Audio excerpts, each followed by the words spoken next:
З якога боку не паглядзі, ёсць стымулы, ёсць тое, што вымушае працаваць у гэтым накірунку. Таму я хачу прадоўжыць гэтую работу, якую пачаў даўно, больш 20 год таму ў Беларусі, работу журналістам. Я хачу, каб мае ўнукі, которые яшчэ да гэтага часу не бачылі Беларусь, не былі ў Брэсце, у горадзе, дзе я нарадзіўся, дзе я пражыў усё жыццё.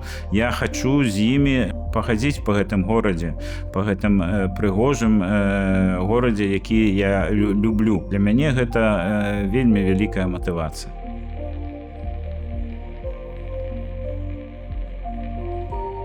Чтоб насталі тыя часы, калі Беларусь, моя родная краіна, зноўку пачне жыць па законах. У недалёкім часе літаратары, паэты пісалі творы не пра тое, як беларусы змагаюцца з рэжымам, а пра каханне, пра падарожжа, проста пра жыццё простых беларусаў, каб вось такія тэмы былі ў іх творах. Ну, а што тычыцца журналістаў, то, напэўна, будучым пакаленням я б пажадаў, каб яны ніколі не ведалі, што такое міністэрства інфармацыі і што такое цэнзура.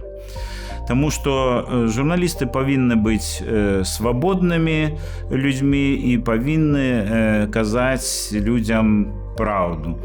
Ну, таму вось, напэўна, такія асноўныя пажаданні.